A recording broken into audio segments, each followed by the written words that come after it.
बानाना cake बनवाई मु fast नहीं दुटा पाचिला कदली फास्ट कदली को चकटी देली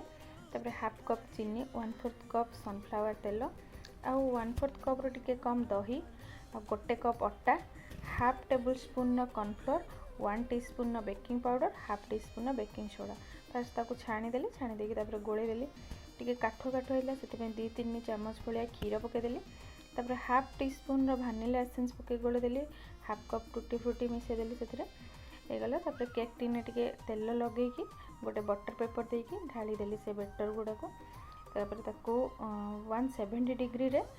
30 रु 35 मिनिट पर्यंत बेक कर देली पूरा परफेक्ट बनाना केक हेतला मार्केट थार भी बहुत टेस्टी बनाना केक टा बनथिला